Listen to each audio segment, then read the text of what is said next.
La constituyente madurista aprobó allanar la inmunidad parlamentaria del diputado Juan Pablo Guanipa. Con él ya son 23 los parlamentarios afectados con esta medida. Las reacciones del partido Primero Justicia, al que pertenece Guanipa, las tiene Luis Laya en Caracas. Hola, buenas tardes. En Venezuela, el régimen de Nicolás Maduro ha levantado la inmunidad parlamentaria a través del Tribunal Supremo de Justicia y la constituyente al diputado Juan Pablo Guanipa. Este mismo ha expresado que esto es una irregularidad, un intento por encarcelarlo y perseguir a quienes hoy disienten del régimen de Maduro. No es otra cosa que la judicialización de la política. Es la pretensión del régimen de seguir sacando de la escena política y del escenario público a quienes hoy asumimos liderazgos y protagonismo. Una acción para acabar con la democracia y sus defensores. Así califican en Venezuela el allanamiento de la inmunidad parlamentaria a Juan Pablo Guanipa. El propio afectado calificó de írrita la decisión al ser tomada por organismos que él asegura son ilegítimos. De un Tribunal Supremo de Justicia ilegítimo, que para nosotros no existe, acompañada por una Asamblea Nacional Constituyente que es una farsa, que hemos desconocido.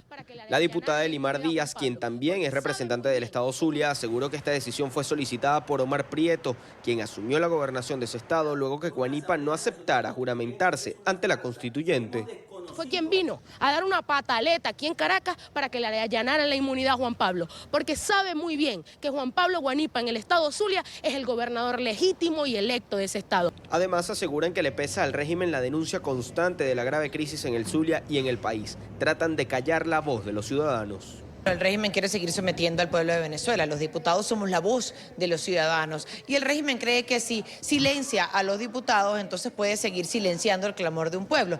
Desde el Parlamento indican que se debe continuar en la calle presionando al régimen de Maduro, no caer en el miedo. El propio Juan Pablo Guanipa dijo que se justifica aún más la protesta en estos momentos. Se justifica más que sigamos luchando para liberar a Venezuela. Aseguran que a pesar de los ataques al Parlamento, la lucha debe ser de todos. Así afirman en Primero Justicia. Dicen que no hay cárcel lo suficientemente grande para detener a todos los ciudadanos.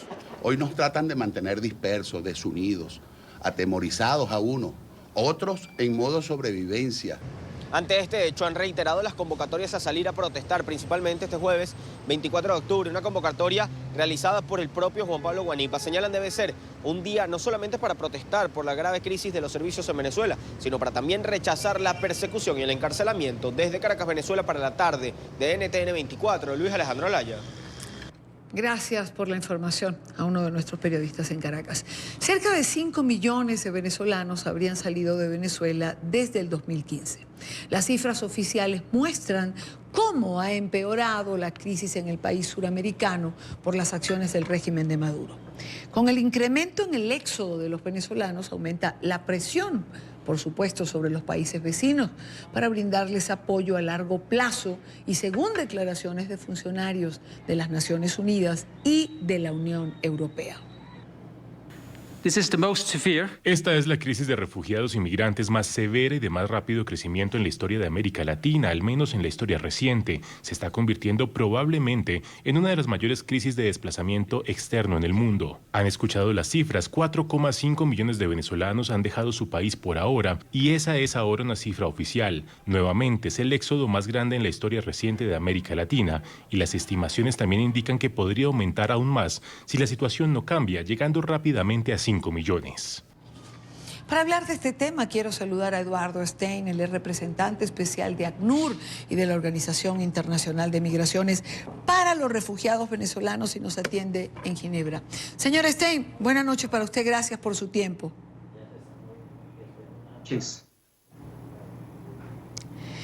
Señor Stein, ¿qué porcentaje de la ayuda solicitada para este 2019 han conseguido hasta ahora?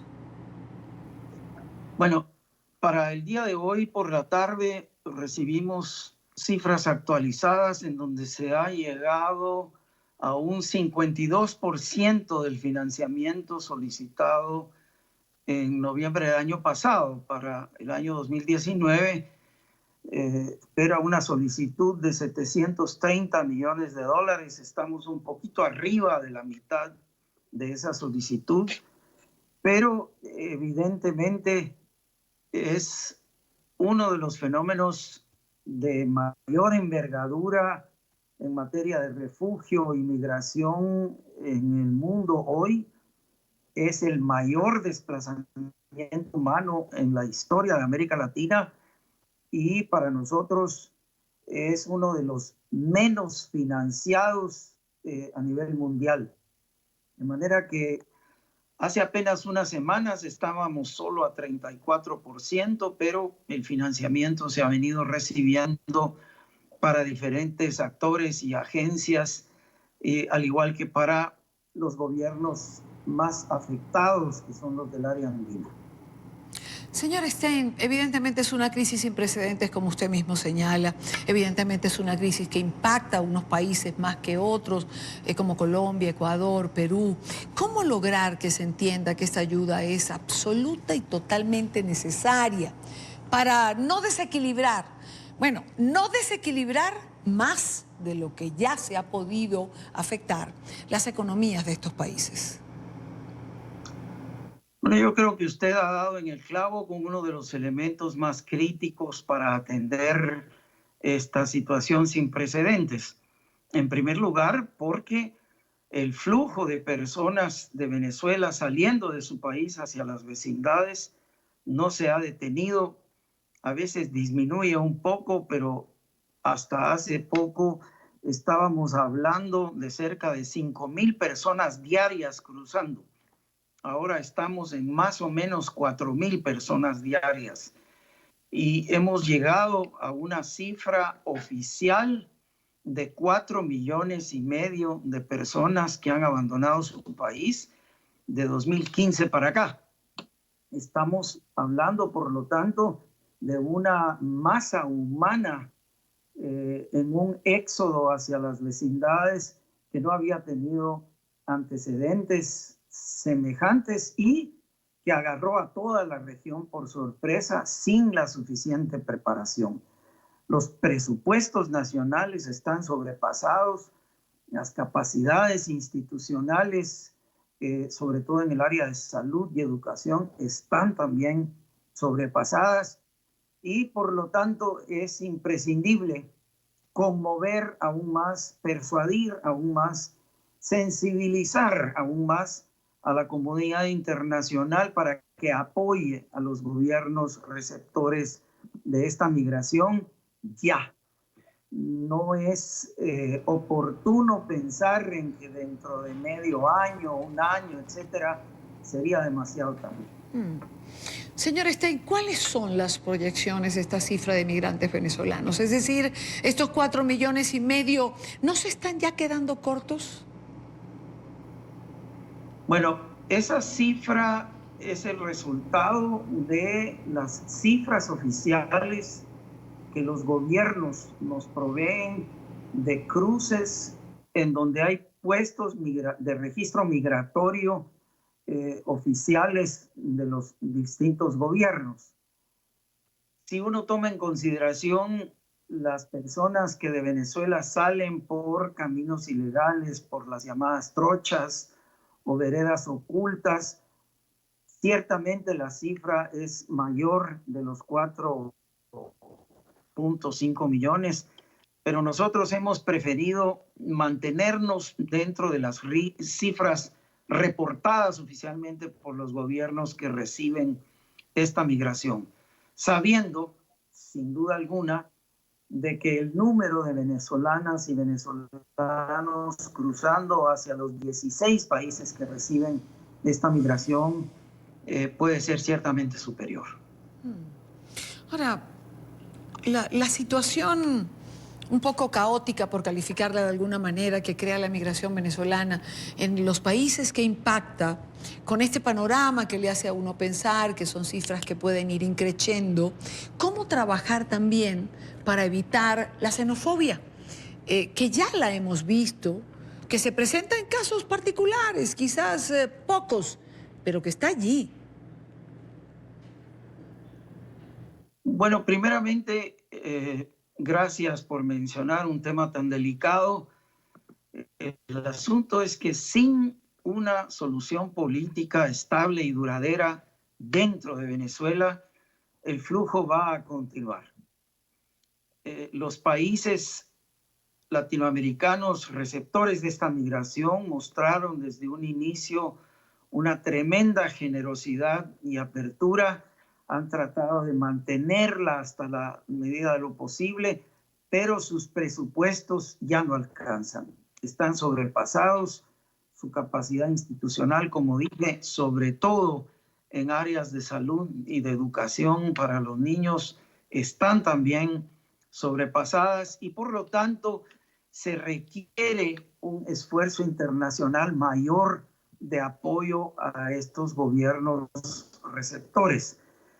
Por supuesto que en las condiciones en que América Latina se encuentra y se ha venido desarrollando en años recientes, hay todavía territorios con algunas poblaciones en pobreza. Y estas poblaciones resienten la llegada de extranjeros cuando el gobierno muestra, según aparentes comentarios de prensa, claro, más interés por los que vienen de afuera que por la población local, que claro, es su principal obligación constitucional. El problema es compuesto porque hay un ingrediente adicional, y es que hay grupos de oposición que han aprovechado esta tragedia humanitaria que estamos viviendo en el continente para acusar a los gobiernos en ejercicio de no ser capaces de atender una crisis de este tamaño y de esta magnitud.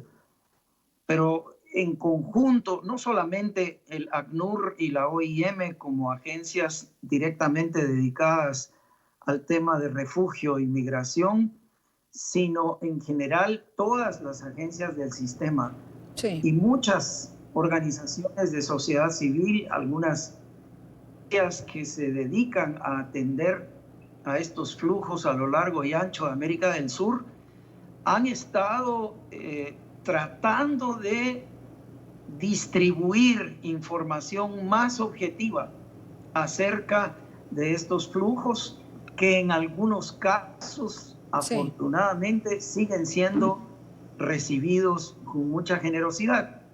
Sin embargo, no omitimos el comentar que en efecto hay brotes de xenofobia y hay en efecto malestar en algunas comunidades sobre esta que consideran una imposición local que puede competir con la oferta de trabajo en sus comunidades.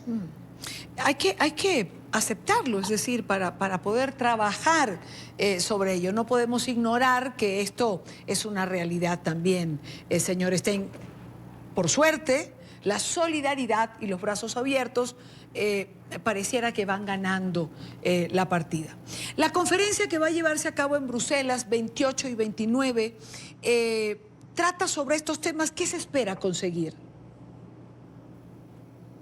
Bueno, la Unión Europea, como lo dijera hoy por la mañana acá en Ginebra, en una conferencia de prensa, el representante de la Unión Europea acá en Suiza, lo que está es concibiendo esta reunión de solidaridad, o este encuentro de solidaridad, como un primer círculo de un proceso de esfuerzos sucesivos, en donde se seguirán algunas reuniones técnicas para examinar temas específicos de colaboración más especializada, por una parte, pero también la posibilidad de un encuentro de donantes propiamente dentro del primer trimestre del año próximo. Es decir, esto no es más que un esfuerzo de sensibilización para algunos de los Estados miembros de la Unión Europea y otros donantes